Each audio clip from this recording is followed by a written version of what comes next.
Sud Radio, mettez-vous d'accord, 9h-10h, Valérie Expert. Bonjour à toutes et à tous, mercredi 15 février, on est ensemble jusqu'à 10h pour commenter l'actualité. On va revenir sur la grève des médecins, sur le soutien aux manifestations et à la mobilisation qui baisse légèrement dans les sondages pour la première fois. Et puis le rejet de l'index senior hier, premier revers pour le gouvernement. On en parle avec Alexandra Spiner, conseillère LR d'Île-de-France. Bonjour. François Calfon, membre du bureau national du PS et ancien député. Bonjour à vous. Bonjour. Alexis Poulain, journaliste, directeur de la publication du Monde Moderne, journaliste, éditorialiste sur Sud Radio tous les mercredis matins. Et puis nous attendons Sophie de Menton, chef d'entreprise, présidente du mouvement éthique. Et ben là voilà, Sophie, dès qu'on dit son nom, elle apparaît. C'est comme Joséphine Ange Gardien, on claque des doigts. Bonjour Valérie, bonjour à tous. Et elle est là. Commençons avec vos coups de cœur, vos coups de gueule. Moi, je vais commencer quand même sur la Saint-Valentin. Hier, je suis allée faire des courses. Et alors, j'ai l'impression que que les gens ont je vais rester correcte, ont des rapports sexuels une fois par an. C'est-à-dire que les vitrines des magasins, des grandes surfaces, c'est quand même des sous-vêtements rouges, des porte-hôtels, des trucs comme ça. J'étais un peu effarée de voir tout ça. Voilà, je découvre peut-être la vie, mais non. Oui, enfin les jeunes autour de moi qui disent c'est dégueulasse. Il m'a dit il n'y a pas Saint-Valentin, il y a foot. C'était aussi une autre catégorie. Mais j'ai une expérience personnelle. Oui. Il peut y avoir eu hier et Saint-Valentin et foot. Moi, je suis allée en même temps. Est-ce que je peux faire un mini coup de gueule sur la Saint-Valentin? Allez-y, parlez dans le micro. Je suis allé acheter des fleurs dans une marque célèbre qui porte le nom d'un parc parisien, n'est-ce pas?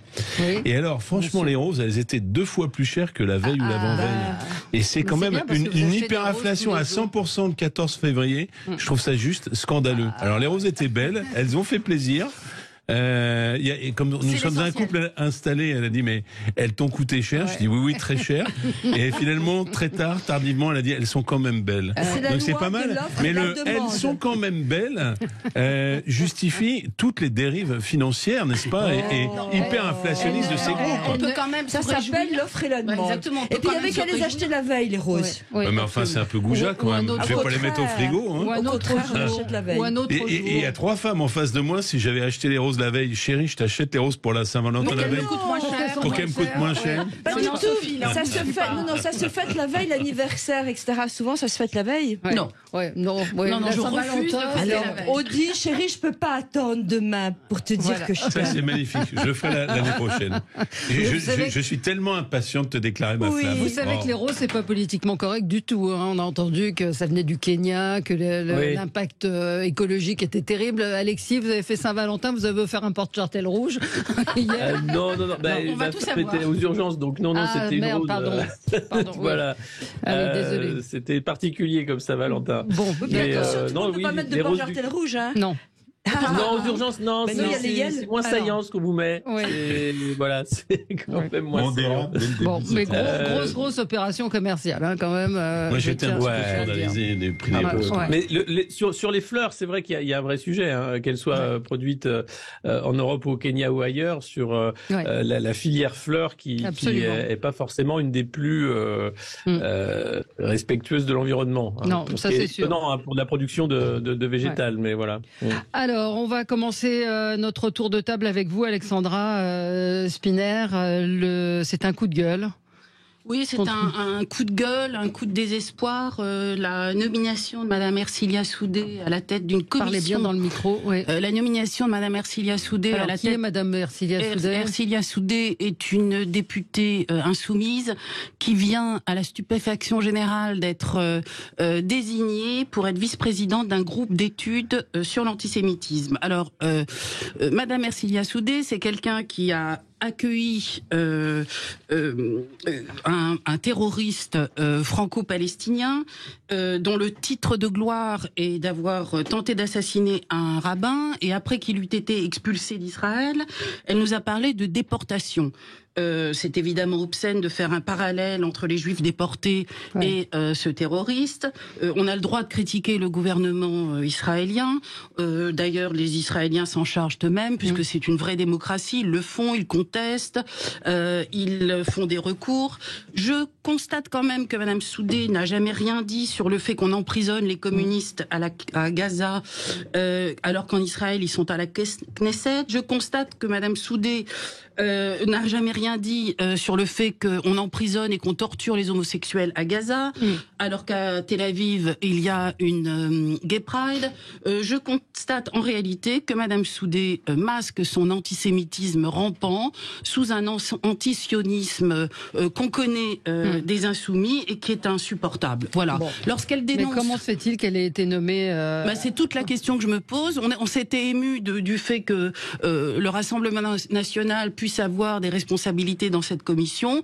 Je note que le fait qu'LFI ait été désignée n'a pas provoqué la même opposition. Je rappelle également quand même que elle n'a rien dit concernant les sorties intolérables de Monsieur Mélenchon sur je cite, le grand rabbin de Londres qui dicte la politique anglaise. Voilà. En réalité, pour espérer complaire à un électorat musulman, un certain électorat musulman radicalisé, les insoumis importent le conflit israélo-palestinien et nous n'avons pas besoin de ça en France. Mais oui, voilà, cette nomination écoutez, manifestement, quand on écoute votre coup de gueule, elle a une proximité avec les sujets d'antisémitisme qui fait qu'elle aura une forme d'expertise. Oui, c'est sûr, c'est une connaisseuse, voilà. Une connaisseuse. Bon, au-delà de ça, moi, je suis toujours un peu surpris qu'on ait besoin de créer un groupe d'études sur l'antisémitisme à l'Assemblée nationale. On est tous des citoyens, on peut s'en charger nous-mêmes, d'une certaine manière. Et d'ailleurs, tout cela est croquignolé parce que, effectivement, au gré des équipes de groupes entre les partis politiques, tantôt on nomme à ce groupe finalement un député du Rassemblement national qui pour moi n'est pas qualifié, et tantôt une députée NUPES qui parle l'équilibre au sein de la NUPES et LFI, et ça pose aussi un problème. Plus sérieusement, bien évidemment qu'il y a des accointances, et moi j'aimerais, puisque c'était un peu la chute, mais qui n'est pas une chute, qui est intéressante, qu'on puisse parler d'Israël comme on en parle en Israël, c'est-à-dire parler d'un pays où, oui, il y a quand même des problèmes, on n'est plus dans le processus de paix, parler d'un pays où il y a un ministre qui se satisfaisait de l'assassinat de Rabin, et peut-être, je le fais en écho, en coup de cœur et non pas en coup de gueule, parler d'un certain réveil de la société israélienne face à une impasse, finalement, qui est celle d'un conflit qui s'approfondit de jour en jour, et d'une société israélienne, qui a été construite par la gauche israélienne, c'est-à-dire par le Parti travailliste, et qui est maintenant aux confins de l'extrême droite, ce qui pour moi, et je parle bien du climat politique, du gouvernement israélien, avec un Premier ministre corrompu, ouvertement corrompu, qui pour moi est une impasse pour la société israélienne elle-même. Vous voyez, il n'y a pas besoin, on s'en parle à la radio très librement, sur Sud Radio. Merci Valérie. Il n'y a pas besoin d'un groupe de travail pour parler d'Israël, de l'antisémitisme et tout ça, parce que c'est un peu frigorifié. Dans les groupes de travail, effectivement, de l'Assemblée. Moi, je me désole de cette extrême droite complètement sectaire qui est en Israël aujourd'hui. Moi, je me désole qu'en France, l'antisémitisme prenne le visage le plus horrible sous le masque de l'antisionisme. Voilà. Alors qu'on critique la société, le gouvernement israélien, moi je m'en réjouis, c'est une formidable démocratie. Moi, j'ai salué la mobilisation de la société civile israélienne. Mais absolument, c'est une vraie vitalité démocratique qui existe depuis toujours.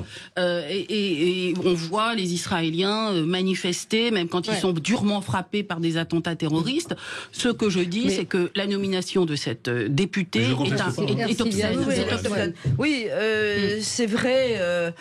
En France, on lutte contre ça. Mais moi, ce qui m'amuse, si je peux dire, c'est que en France, franchement, l'extrême droite, c'est pas celle qui est antisémite. Bon, c'est vous qui. Non, mais c'est vrai. Alexis, vous avez suivi cette affaire? On appelle l'extrême droite tout le temps et c'est associé à ça. La réponse est non. Alexis Poulain, vous avez suivi cette nomination? C'est un peu plus compliqué que ça. Un peu plus compliqué, mais ça ne l'est plus. Je n'avais pas suivi cette nomination, mais je suis assez d'accord avec Monsieur Galfond sur le fait qu'il n'y a pas besoin de nommer ces bidules. En réalité, vous êtes élu de la République, donc vous luttez forcément contre le racisme, contre l'antisémitisme. Sinon, vous n'avez pas à être élu de la République en réalité. Et c'est là où il y a un vrai hiatus, où il y a un vrai problème, c'est que certains certains partis, évidemment, soit font le jeu du racisme, soit font le jeu pour des visées électoralistes d'une certaine frange antisémite. Et ça, c'est grave. Mais à partir du moment où vous êtes élu, vous avez cette écharpe et vous avez cette responsabilité, alors vous êtes républicain et vous n'avez pas d'autre joie que de combattre le racisme et l'antisémitisme. Oui, mais comme ça n'est pas le cas, moi je suis désolée, je ne suis pas d'accord. Je pense que cette commission a lieu d'être parce que l'antisémitisme en France fait des ravages. J'ai bien compris, mais vous croyez vraiment qu'il y a quelque chose qui peut sortir d'une commission? Oui, il y a des choses qui peuvent sortir. On peut. Vous êtes optimiste et j'espère que vous avez raison. Mais j'espère avoir raison. Oui. Petite pause. Peut-être que la meilleure manière de faire en sorte de ne pas importer le conflit israélo-palestinien, ce serait que juifs et arabes en France puissent parler très. Attendez. Est-ce que je peux finir une phrase? Allez-y, je peux finir une phrase. Et je vais même y dresser un coup de cœur. Juifs et arabes en France puissent parler tranquillement de ce qu'a été leur cohabitation. Mais ils le font. Vous ne pouvez pas dire d'un côté, il y a des députés qui instrumentalisent certaines catégories de la population et dire que tout cela est serein. Et je salue au passage le retour de Patrick Bruel en Algérie. Très sympa. Non, mais bien sûr. Parce qu'on a besoin non pas de se flageller les uns les autres, on a besoin d'images positives. Voilà. Et vive les Juifs du Maghreb qui furent des autochtones bien avant les invasions arabes. Juste un tout petit mot. Il y a effectivement des gens bien, entre guillemets, qui parlent entre eux. Et puis, il y a la haine dans la rue. Il y en a de moins en moins. Et puis, il y a la haine de la rue avec une espèce enfin, je veux dire, entre les Juifs et les Arabes, excusez-moi, pour arriver à les faire parler dans la rue ensemble. En quoi est-ce un sujet français? On importe un conflit. Certains jeunes français d'origine maghrébine ne sauraient même pas mettre Gaza sur une carte. Pourquoi importons-nous un conflit qui n'a pas sa place ici? Vous croyez pas qu'on a d'autres sujets, l'Afghanistan, l'Iran? Pourquoi cette obsession? Une enseignante m'a raconté que de la même manière, le conflit du Sahara occidental fait partie aussi des sujets en 6e, 5e, 4e évoqués par ses élèves. Donc c'est une J'aimerais bien entendre tous ces gens, par exemple, dénoncer les manuels scolaires palestiniens qui glorifient Allez, on marque une pause et on se retrouve dans un instant avec vous sur Sud Radio. Sud Radio, mettez-vous d'accord, 9h-10h, Valérie Expert. Allez, on va parler de ce qui s'est passé à l'Assemblée nationale cette nuit. Un petit coup de gueule, alors faut en parler, faut pas en parler sur... Oui, non. J'avais un petit coup de gueule. Allez-y. Mais on va le faire parce qu'après on va rentrer. Mais non, je veux rentrer dans le vif du sujet après. Mais moi, j'ai des agacements, donc j'ai la chance de pouvoir les partager. Généralement, on a les mêmes. Et sur Pierre Palmade, je trouve. Alors, j'en parle. Donc, effectivement, il y a le paradoxe de dire est-ce qu'on en fait trop? Oui, on en fait trop. On en fait trop pas parce que c'est Pierre Palmade et que c'est un artiste et que machin et truc. C'est que d'une manière générale, la procédure qui se retrouve dans la presse, je trouve ça pour tout le monde insupportable. Mais là, on nous dit il est sorti de réanimation pour aller au service de chirurgie digestive. À quand on va nous expliquer qu'on lui a retiré la sonde urinaire? Et enfin, on rentre dans des détails. Valérie, vous avez raison. Et je partage ça à 100%. Sauf que c'est vraiment le cas où plus on en parle, plus ça alerte sur les dangers de la cocaïne. Et là, ça fait comme une campagne anti-drogue. Donc je suis d'accord sur tout. Oui et non, parce que hier, je voyais sur toutes les antennes, on vous parle de chemsex. Pour beaucoup ne savaient pas ce que c'était que le chemsex. Donc c'est avoir des relations sexuelles avec des produits, chimiques, de la drogue, la chimie. Voilà. Sorry, Sophie. The real name is chemsex. Et donc vous avez des gens qui à longueur d'antenne vous expliquent ce que c'est, comment vous en procurer, ce que ça fait. Le soir de la Saint-Valentin. Voilà, le soir de la Saint-Valentin. Il y a quelque chose il y a quelque chose qui est le scandale immédiat par rapport au comportement de Pierre Palmade. Bien sûr. Et puis depuis quelques jours, il y a quelque chose qui est en train de s'installer, qui est suivant que vous soyez puissant ou misérable, une sorte de plaisir finalement populaire, un peu malsain, je dois dire, à dénoncer les dérives du monde médiatique des puissants, leurs dérives de consommation de drogue, de consommation sexuelle. Depuis toujours. Et vous avez une sorte d'obscénité qui a pris les commandes de cette affaire, où moult détails sont convoqués. Je voyais chez d'autres, chez Cyril Hanouna, on convoque les anciens amants, on demande les pratiques de Monsieur Palmade, avec une forme de sidération des milieux populaires qui finalement est dans leur consommation de produits euphorisants et leur consommation homosexuels sont très loin de ce monde. Et donc il y a une sorte de clivage entre la famille honnête qui a été finalement décimée par les pratiques déviantes, en tout ça entre guillemets, de Pierre Palmade. C'est un peu ce qui est en train de se jouer. Et d'ailleurs, on voit bien que les gens issus des milieux favorisés et du showbiz se taisent parce qu'ils ont compris à quel point ce clivage vertical qu'on a connu à d'autres moments se réincarne dans finalement une vision du monde des paillettes qui n'est pas à son avantage. Enfin, la cocaïne, c'est tout le monde, hein, c'est tous les milieux. Sauf moi, je tiens à dire, je suis ringard. Sauf moi aussi. Attendez, parce qu'Alexis est loin, il a du mal à prendre la parole. Moi, je suis presque impossible. C'est exactement la scène finale du film que la fête commence sur la Régence, où vous avez cette aristocratie qui passe son temps à faire la fête finalement, et cette France qui travaille, qui est dans la sobriété contrainte, et c'est un carrosse qui tue une jeune paysanne et qui part sans s'arrêter. Très belle référence. C'est la même chose, c'est-à-dire que la lutte des classes n'a pas fini. On a une sorte de nouvel ancien régime avec cette nouvelle aristocratie du showbiz, mais aussi de la politique. Moi, ce qui me choque dans l'affaire Palmade, c'est à la fois effectivement le déballage dégueulasse sur la vie privée des gens. Pierre Palmade, tant qu'il tue personne, il fait ce qu'il veut. Il a tué là, pour le coup. Voilà, il y a déjà ça, ses pratiques sexuelles, etc.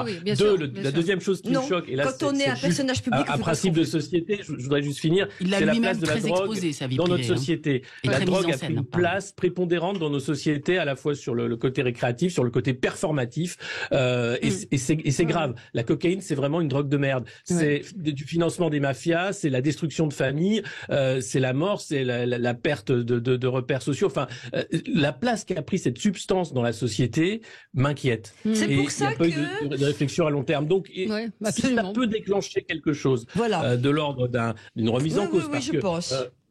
Non, jusqu'à présent, c'est pas le cas. Dans l'affaire Bigorre, par exemple, le responsable de l'Institut Montaigne, la police a très gentiment arrêté, à la demande d'ailleurs des autorités, d'enquêter sur le fournisseur de drogue, de cocaïne de Monsieur Bigorre. Donc, on a là un vrai problème. Alors, il y a un autre problème qui est important quand même... de se rendre compte de l'ampleur de ce problème. Bien sûr. Voilà. Oui, Sophie. Je disais ce qui est fondamental, et on est autour d'une table, c'est que les ravages des médias s'approche des ravages de la cocaïne. Il y a un moment donné où d'exposer tout sans arrêt, de ne mettre le doigt que sur ce qui est horrible, de montrer en photo les membres disséqués des gens, de raconter que... Non mais c'est insupportable. C'est absolument insupportable. On le commente, alors on est obligé de dire effectivement ce qu'il en est et de profiter de cette occasion pour le dire, mais comment on va en sortir de ça? Parce que c'est dramatique. C'est nos enfants. Je veux dire que même scientifiquement, qui pensent que la Terre est plate. Il y a un moment, il va falloir faire quelque chose. Alors les fameuses commissions, il y en a eu, personne ne fait rien. On a peur des médias. L'Assemblée nationale est sous influence. Non, mais l'Assemblée nationale est sous influence médiatique, si je puis dire. Ils ne font que ça. Oui, mais c'est les médias qui finissent par gérer complètement notre vie. Oui. Sur ce point-là, je suis d'accord. C'est terrible. Bon, en fait, en réalité, malheureusement, ça c'est notre vision avec notre expérience de la vie, notre âge. Malheureusement, tout ça est déployé sur les réseaux sociaux et même les chaînes d'infos qui se repaissent de tout ça sont en deçà de ce qui se passe sur les réseaux sociaux et sur Twitter. Aujourd'hui, c'est eux qui donnent le là sur tous ces sujets-là, avec une ambiance complotiste absolument terrifiante. Et ce clivage dont on a parlé et qui me fait dire une chose toute simple suite à notre conversation, oui, le sexe est politique. C'est-à-dire que on juge politiquement les pratiques des uns et des autres, et le clivage de classe vient s'installer dans l'affaire Palmade. Mais dans encore une fois, la cocaïne, et je l'ai dit tout à l'heure, ça concerne tous les milieux sociaux. Vous avez raison. Tous les milieux sociaux. Je crois pas que ce soit le problème. En fait, le problème principal, c'est qu'on peut se payer, je vais vous dire, quelqu'un qui fait la fête, quelqu'un qui est homosexuel, quelqu'un qui a recours à des escort boys, quelqu'un qui est dans les milieux à la mode, sans que nous ayons les ligues de vertu politiquement correctes sur le dos. C'est un peu ça la revanche de l'affaire Palmade. Bon, alors moi, un mot pour conclure. Puis un mot pour conclure. Très honnêtement, moi je trouve que tout ce déballage est tout à fait abject.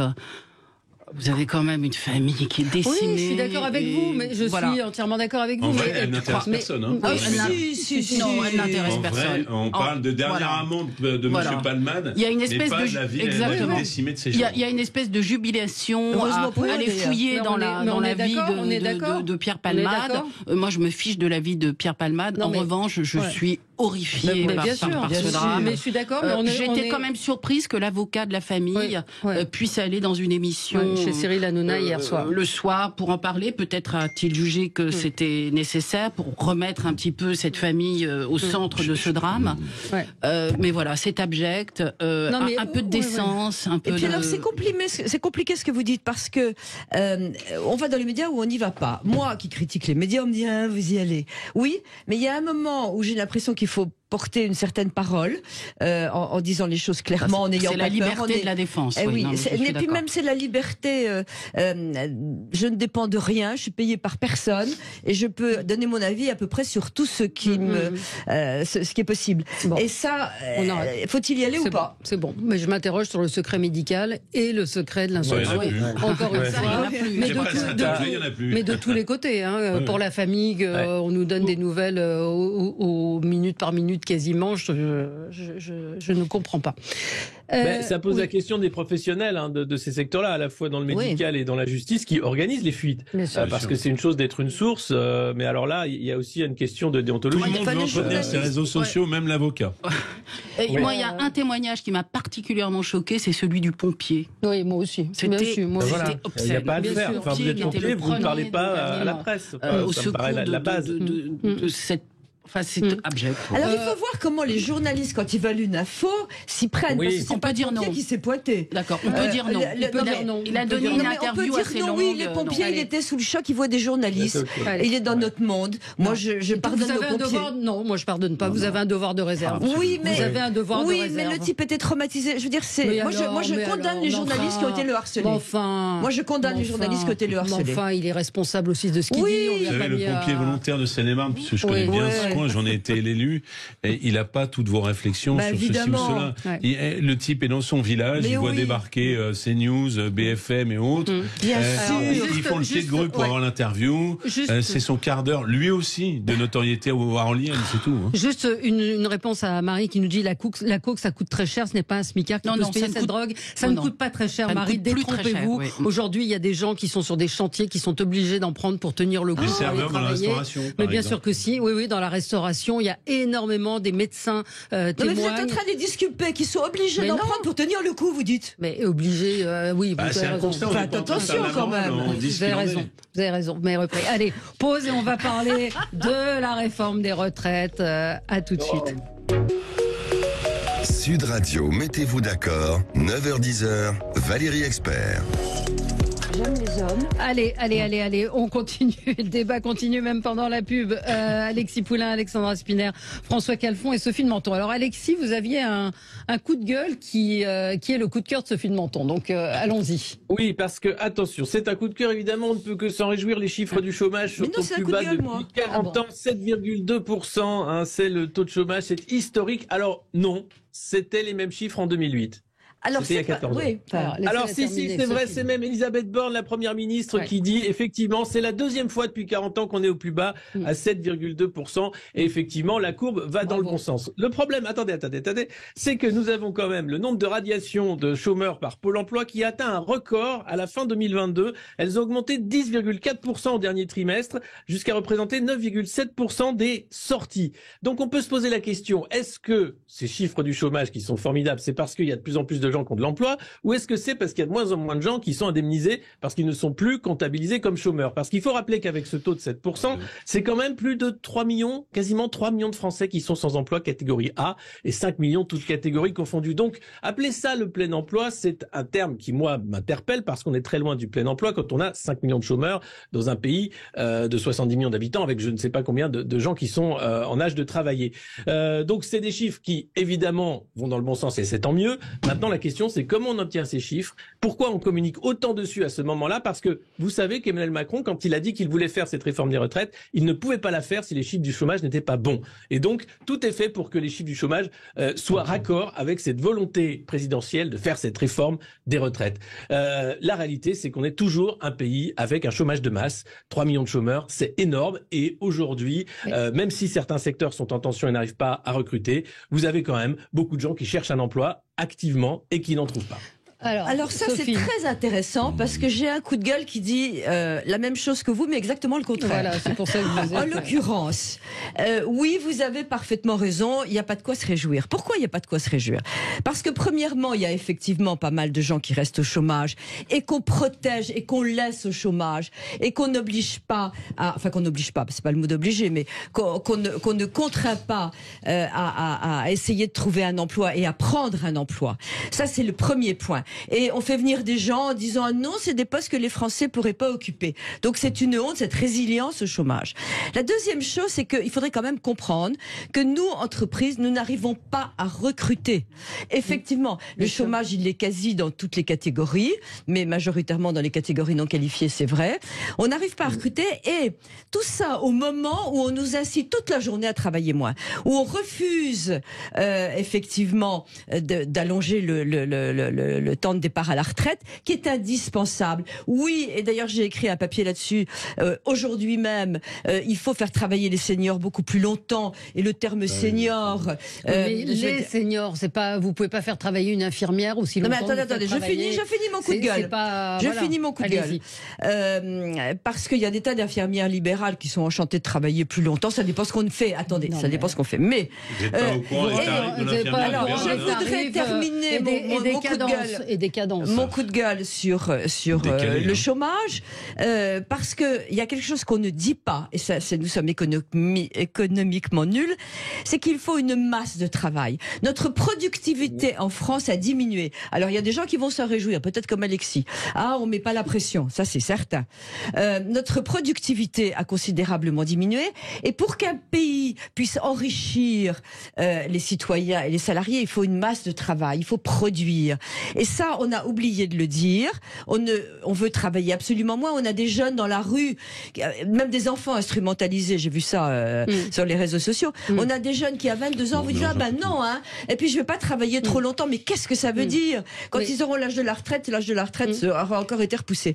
Donc ce chiffre du chômage, oui, Alexis, il y a d'autres arguments.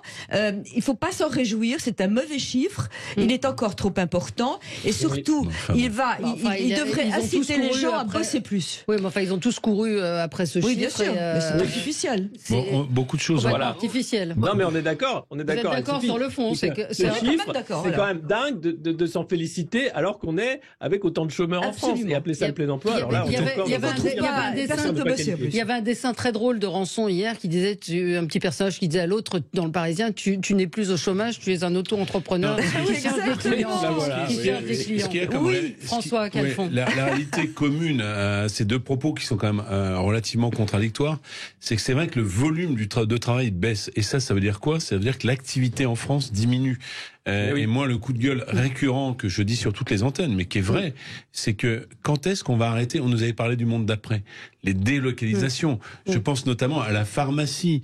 80% du volume d'affaires des laboratoires pharmaceutiques sont achetés par l'assurance maladie. C'est pas l'automédication. Et en contrepartie, nous pourrions exiger d'avoir une partie significative, souveraine de la production en France. Pourquoi? Tout simplement, c'est une expérience personnelle que beaucoup ont eu. Vous n'avez plus les corticoïdes, vous n'avez plus les antibiotiques pour faire face à une grippe, quand la Chine décide qu'elle garde les molécules. Donc c'est à la fois un sujet de volume, à la fois un sujet de volume de travail et de souveraineté. Alors j'entends que les laboratoires... détruit l'industrie parce que, y compris les écolos aujourd'hui, nous n'arrivons pas à installer la souveraineté, c'est le vrai sujet. La souveraineté,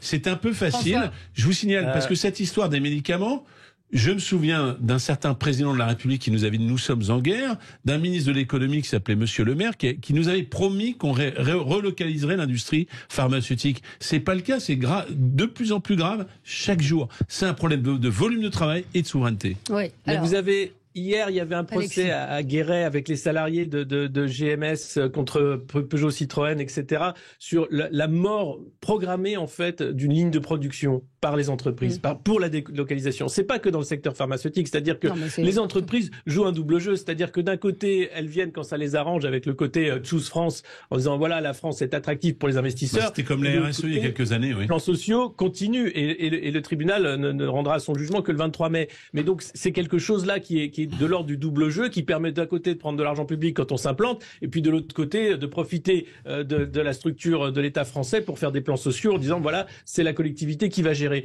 Et ça, je vois pas les politiques s'y attaquer, je vois pas Bercy s'y attaquer, et on pourra pas relocaliser d'un côté si on lutte pas avec l'art légal, avec ce jeu de la mondialisation. Mais mettez-vous d'accord, vous êtes d'accord. Oui, on a réussi le titre de l'émission Alexandra. Non, écoutez, moi je plaide pour le droit au travail. Voilà. Et je trouve que de se réjouir de ces chiffres, bon, on peut en parler, ça peut faire un sujet de conversation. Mais d'incitation au travail. Voilà, d'incitation au travail. Mais je vois bien quand même que dans de nombreux domaines, nous manquons de main-d'œuvre. Et pourtant, on a, je crois, 5 millions de personnes qui sont inscrites à Pôle emploi. Oui. Donc, il faut évidemment qu'on incite au travail. Tout ce discours délétère sur le droit à la paresse est insupportable. Oui, mais comment inciter si les salaires ne sont pas adaptés? Qui aujourd'hui peut vivre à Paris avec un SMIC, par exemple? On est d'accord, mais peut-être aussi... On vous l'a déjà expliqué, Valérie. Oui, non, mais je crois aussi qu'il ne faut pas mettre sur le même plan, pardon, je sais que ça va provoquer quelques réactions hostiles, mais on ne peut pas mettre sur le même plan l'assistanat et le travail. Bravo, voilà. Bravo. Voilà. Et il faut que la durée du chômage elle soit plus courte, qu'elle soit dégressive et que le salaire net augmente. Et trop d'assistanat fait baisser les salaires. Donc là, on est dans les généralités. On va rentrer dans les travaux pratiques sur la question des seniors. La question des seniors, elle est quand même significative. C'est-à-dire qu'avec cette affaire de retraite, on repousse finalement l'âge auquel on a le droit à la retraite à taux plein. Mais entre-temps, les seniors, alors entre 60 et 64 ans, c'est un tiers seulement qui sont en emploi. C'est à 50.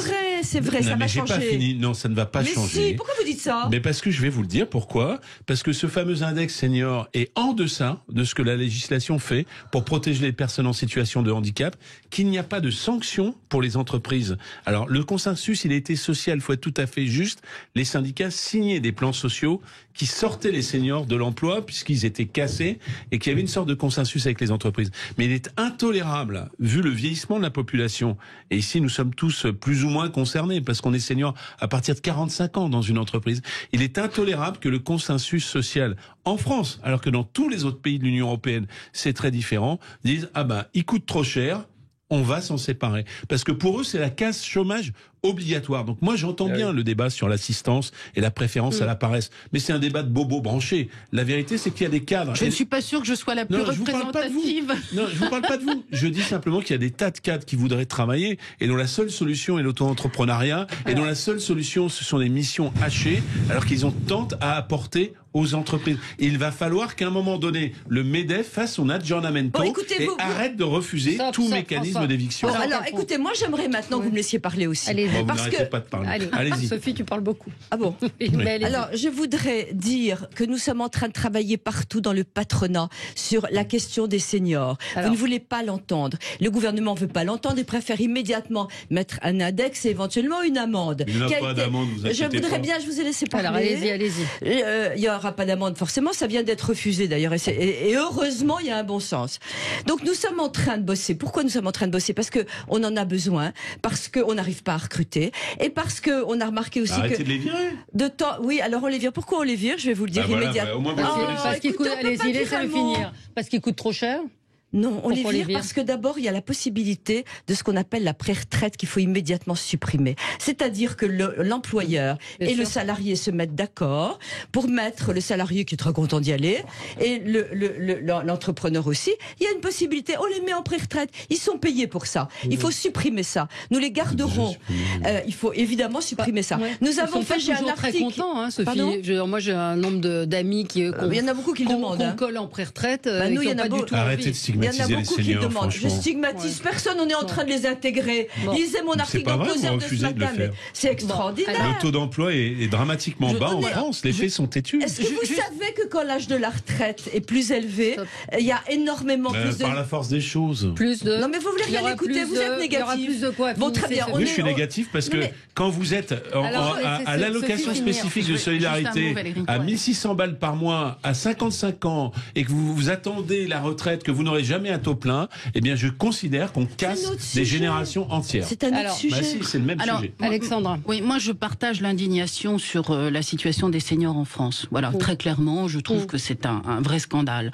Néanmoins, je pense qu'il faut quand même dire et redire que les entreprises, les chefs d'entreprise en France sont une vraie chance et qu'il faut arrêter. Ah bah oui, mais il faut arrêter d'essayer de leur imposer des mesures coercitives Donc le rejet de cet article 2 est une bonne chose, qui prévoyait cette nuit, donc cet article 2 qui a été rejoué, qui prévoyait un index senior qui aurait servi à rien de toute façon. Et puis de à braquer les boîtes.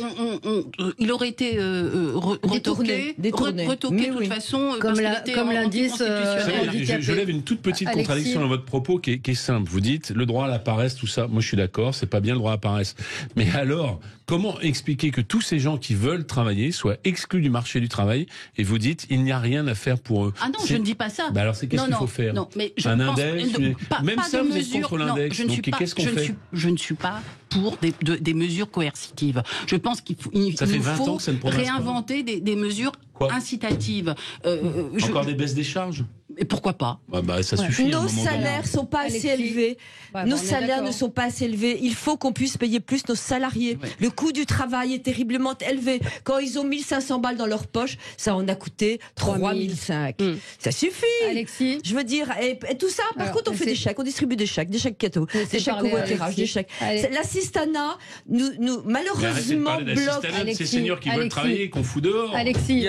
Oui. Il y a deux choses. Il y a deux choses. Il y a à la fois l'économie, et là le politique peu de choses. Après, il y a, je pense, un vrai travail en France et en Europe sur le protectionnisme. Et c'est pas un gros mot. Les États-Unis, la Chine le font très bien. Et ils ont un temps d'avance sur nous. Emmenés par le mirage européen, l'idée a été de brader à peu près tout, d'être ouvert aux quatre vents et de tout perdre. Et maintenant, le temps qu'on doit récupérer le temps perdu, ça se fait pas comme ça, parce que réindustrialiser, ça prend beaucoup plus de temps que désindustrialiser. Et ce que je vois, c'est une volonté politique embryonnaire, très petite, avec quelques petites protections aux frontières, des luttes contre tout ça, des choix politiques qui vont être catastrophiques, la voiture électrique notamment, sans filière électrique en Europe. Je ne vois pas comment on va s'en sortir. Donc c'est encore une fois, la responsabilité politique, elle est certes importante, mais c'est pas la seule. Mais aujourd'hui, si on a une seule chose à faire et si on est sérieux politiquement, c'est le protectionnisme, le Europe First et France First. Peu importe comment, et France en premier, j'utilise un anglicisme, c'est vous dire, mais derrière ça, sinon, ça ne peut pas marcher. C'est des vœux pieux. C'est comme quand Bruno Le Maire demande gentiment aux entreprises d'augmenter les salaires. Ça ne marche pas. Et qu'est-ce qui fait que ça fonctionne pas par ailleurs? C'est que vous avez une reprise économique. Aujourd'hui, la zone euro est loin derrière tout le monde. Encore une fois, c'est toujours les mêmes qui sont les derniers. C'est les Européens. Donc on a un vrai problème de leadership politique, de choix politiques qui ont été faits toutes ces dernières années. Et je suis désolé, on peut blablater dans le vide pendant des heures. Tant qu'on n'aura pas ce choix du protectionnisme et de l'achat local et de la réindustrialisation, eh bien, ce sera des vœux pieux et ce sera encore de la petite musique. Eh bien, décidément, je suis d'accord avec mais l'exclusion des seniors du marché du travail est un véritable cancer social. Je crois que je vous crois tout à fait sincère. Stop, absolument. On se retrouve dans un tout petit instant, 9h44 sur Sud Radio. Sud Radio, mettez-vous d'accord, 9h-10h, Valérie Expert. Non. Avec vous sur Sud Radio, si on parlait de la pénibilité, les infirmières libérales, vous vous rendez compte combien elles doivent faire de toilettes, de soins pour arriver à gagner leur vie? Mais libérales, mais elles font pas moins. 15 € là. Elles passent leur temps à aller d'un patient à un autre, elles sont en bagnole tout le temps. Enfin, c'est un boulot d'une pénibilité inimaginable. Oui, et je vous parle pas des infirmières à domicile et des infirmières dans les EHPAD. Je sais, Valérie, mais avec ce type de discours, on fait plus aucun métier, on fait plus rien, on arrête tout. On arrête de bosser, je crois que c'est pas un argument. Je crois que l'argument. Vous pouvez pas dire que celle qui est dans son bureau, que pas la même chose. Moi j'ai la même pénibilité qu'une infirmière. Enfin, j'ai jamais dit ça. Si, je dis, mais à ce moment-là, tout le monde est égal. Non, mais à ce moment-là, on est en train de se révolter contre tout, contre le travail, contre l'âge de la retraite, contre les salaires. Il y a une auditrice hier, Marie, je n'ai plus son témoignage, qui m'a dit qu'elle avait travaillé chez Renault pendant, elle a dit la marque Losange, pendant X années à la chaîne, et qu'elle est cassée, elle est usée, elle ne peut plus. Je veux dire, c'est des cadences en plus qui ont augmenté, elle est payée une misère. Il y a un moment, elle peut plus bosser. Alors le deuxième sujet, parce que je pense que ça ne sert à rien d'opposer les uns les autres. Vous n'êtes pas d'accord sur les contraintes sur les seniors. Le deuxième sujet des seniors, il est simple, c'est qu'il n'y a pas de droit à la deuxième partie de carrière dans ce pays. Je donne un exemple. Ça, je suis d'accord. Oui, mais c'est un vrai problème. Très problème, énorme problème. Et c'est bien de donner à des boîtes opportunistes du CPF en détournant l'argent public. Il n'y a pas d'autre mot. C'est tout de suite la critique mais c'est la réalité. Il y a tous les rapports de la Cour des comptes. Laissez-moi aller au bout. Quand vous êtes aide-soignante et que la marge pour devenir infirmière est trop haute, eh ben vous crevez aide-soignante parce qu'il n'y a pas les passerelles dans ce pays et parce c'est un deuxième problème de la France. Mais peut-être que c'est en train de changer. Un pays, non ? Il faudrait, mais de manière beaucoup plus puissante, que nous puissions réorienter la deuxième partie de carrière. Il faut le faire dès l'éducation nationale. Il faut le faire dans les études. Vous êtes content ? Je suis d'accord. Nous sommes absolument en train de le demander tout le temps. Il faut que, quand on rentre, on prend quelqu'un dans une boîte, dans un métier qu'on sait difficile, qu'on puisse lui dire et qu'est-ce que vous ferez après. Absolument. Et ça doit être fait. Et ça commence pas, parce qu'arriver à les former quand ils en ont besoin à 45-50 ans, c'est trop tard. Il faut immédiatement, dans certains métiers, en particulier métiers manuels, etc., immédiatement on les forme à autre chose. Ouais. Immédiatement. Et j'aimerais savoir ce que prévoit l'éducation nationale là-dessus. Ben, l'éducation nationale, elle ne prévoit rien. Non, je vais donner l'exemple. Aujourd'hui, il y a un CPF, mais c'est à l'initiative du salarié, et c'est toujours ceux qui en ont le moins besoin qui mobilisent le plus leurs droits. S'il y avait, à mi-carrière, mettons à 40, 45 ans, le droit à une année sabbatique pour une vraie réorientation... Non mais d'accord, c'est impossible. Peut-être qu'à la société... Je pose cette question-là. Peut-être que ça coûterait moins cher à la société que de ne pas prendre en compte cela, y compris avec des impacts financiers relativement importants, et de se retrouver avec toute une série de personnes, là où je peux vous suivre, inemployables et qui sont, comme l'a dit Valérie, cassés et dont on ne peut rien faire. Donc c'est aussi à la société. C'est un vrai sujet politique au sens noble du terme. Il nous faut une vraie révolution aussi. Il faut que les entreprises, au lieu de les montrer du doigt. Alexis Poulain. Ouais. Le vrai sujet politique, et on en parlait tout à l'heure avec Elisabeth Lévy sur cette antenne, c'est le travail en fait, c'est le rapport au travail et c'est sur la façon dont on gère une carrière, c'est-à-dire qu'on travaille pas de la même façon quand on a 20 ans que quand on en a 60. Alors il y a eu des efforts de faire dans l'apprentissage, dans la formation continue, etc. Mais en France, on a toujours l'idée que finalement on peut pas adapter le travail à la personne, à l'âge, etc. Or c'est tout à fait possible et je pense que il faut réfléchir à ce que c'est que le travail aux différents âges de la vie. Et c'est pas la même chose parce qu'on n'a pas les mêmes qualités quand on est un jeune travailleur ou un travailleur expérimenté avec tout ce qu'on sait faire et ce qu'on a su faire. Et je pense qu'il y a vraiment là une marge qui manque dans toutes les réflexions qu'on peut avoir sur la réforme des retraites, sur le chômage, etc. C'est sûr, c'est quoi le travail par rapport à l'âge qu'on a et à la carrière qu'on a eue. Et c'est quoi une carrière aujourd'hui ? Parce qu'on fait plus la carrière comme c'était le cas auparavant dans une même boîte pendant des années, etc. Et c'est même le cas déjà depuis quelques années. Et heureusement qu'il y a eu des avancées timide sur la formation continue. Mais aujourd'hui, clairement, c'est des carrières hachées pour tout le monde, c'est des temps de chômage quasiment pour tout le monde, et c'est beaucoup plus compliqué pour tout le monde d'avoir une carrière linéaire. Donc la réflexion là-dessus, elle doit accompagner toutes les autres réformes. C'est mon chat qui vient de passer, tout va très bien. C'est pour ça que les 1200 euros, les fameux 1200 euros, vous voudrez avoir commencé à travailler à 18 ans et ne pas avoir arrêté pendant 44 ans, c'est ça ? Enfin, et ça, c'est illusoire. Je sais pas. Et c'est pour ça qu'il n'y a pas les chiffres de combien de personnes bénéficieraient de ça. On attend toujours les chiffres d'ailleurs, on peut le dire tous collectivement ce matin. On est bout de Sophie. Elle s'est fait gronder. On n'a pas parlé de Laurent Berger, c'était votre coup de cœur rapidement. Mon coup de cœur, c'est qu'il faut plus que ça. Allez-y. Et on va pas réussir à faire des émissions ensemble. Si vous m'aimez pas, vous allez faire un petit tour dehors et puis je parlerai après. Voilà. Donc mon coup de cœur, c'est Laurent Berger. Elle vient du studio, Valérie. Non, allez-y. Mon coup de cœur, c'est Laurent Berger, puisqu'il faut des figures positives. On finit par croire que la gauche se résume au cirque permanent de LFI et donc finalement des gens qui finissent par faire détester des causes qui pourraient être partagées par tous. Et je dis que Laurent Berger offre une vision du mouvement social déjà unitaire, raisonnable et responsable, et qu'il peut représenter, puisque recherche pour ma part, gauche désespérément, il peut représenter un certain avenir d'une gauche à la fois de dialogue, majoritaire, mais qui n'oublie pas de lutter contre les inégalités. Quels ont été les points positifs là récemment de Laurent Berger qu'il a apporté? Eh ben, les points positifs, c'est de rendre populaire, alors que dans les réformes des retraites précédentes, il n'y avait pas ce consensus-là.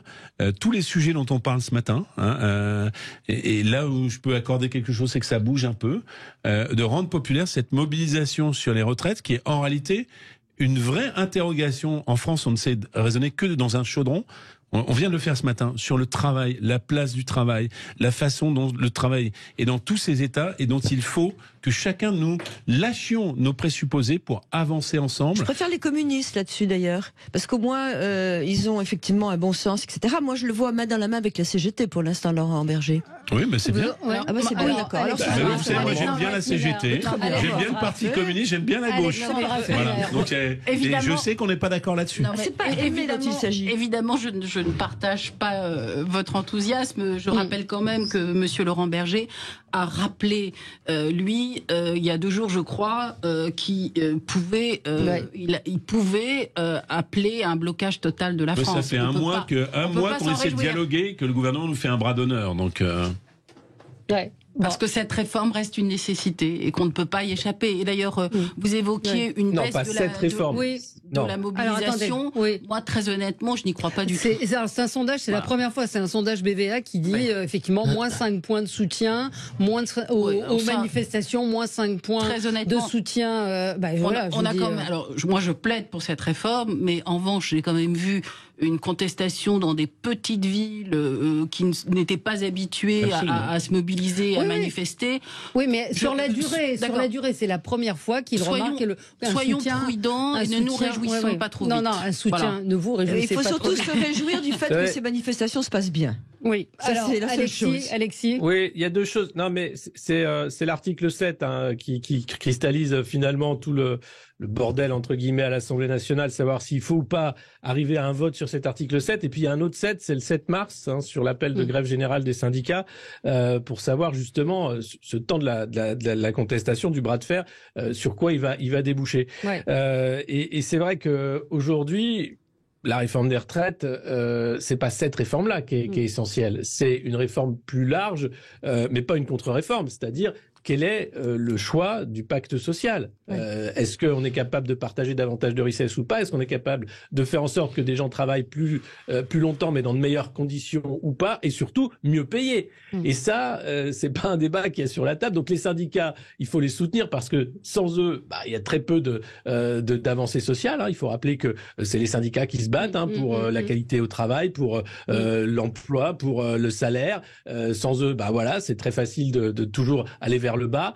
Et puis derrière, si à un moment il y a un tel soutien populaire contre cette réforme, c'est peut-être que c'est pas la bonne des réformes. qu'il y a peut-être d'autres façons de faire.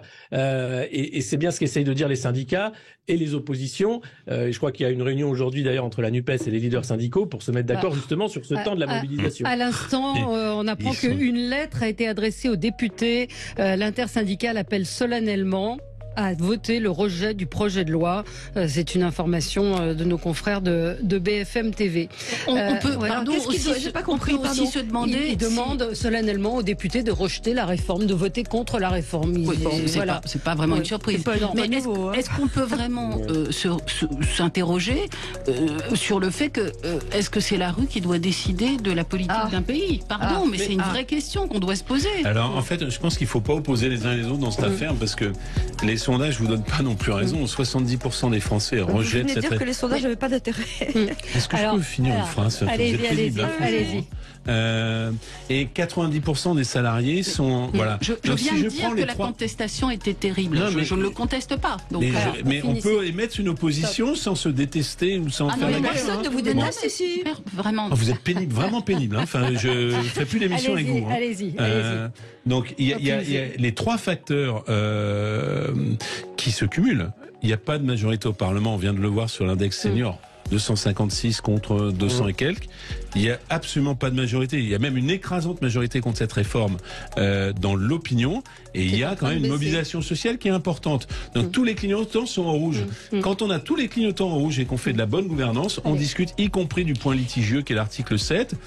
On a bien compris que pour M. Macron, c'était un marqueur de sa volonté de réforme et y compris de récupérer les LR. Hein, ne soyons pas, comment dire, naïfs là-dessus. Oui, et je pense qu'on ne peut pas gouverner pour plaire à 10 députés LR contre toute la France. Voilà. Stop. Des témoignages très intéressants à propos des infirmières. Laurence nous dit, j'ai fait mes stages en MRS. Je ne sais pas ce que c'est MRS. Les infirmières étaient heureuses de voir arriver de la main d'œuvre. 30 minutes de la toilette, normalement à domicile, c'est 15 minutes parce que la route entre chaque bénéficiaire n'est pas prise en compte. Une autre infirmière me dit, je suis partie à la retraite dans le dernier wagon de la RPE, complètement cassée par 40 ans de bloc, passionnée par mon métier. Si on m'avait proposé un mi-temps, j'aurais continué à travailler. Et Brigitte dit autre chose. Les métiers choisis par passion ou vocation, on n'a pas envie d'en changer. Il faut juste aménager les postes de travail. Exactement. Donc si on écoutait aussi les gens qui eux sont confrontés à ces métiers, peut-être qu'on avancerait. Bien d'accord. Merci. Mais c'est aussi pour ça que les syndicats sont indispensables, parce que c'est eux qui vont porter cette parole. Allez, c'est fini pour aujourd'hui. On s'est quand même un peu mis d'accord et on se retrouve dans un instant. Restez avec nous, très important, les cyberarnaques. Vous êtes tous concernés, nous sommes tous concernés. C'est à suivre dans un instant.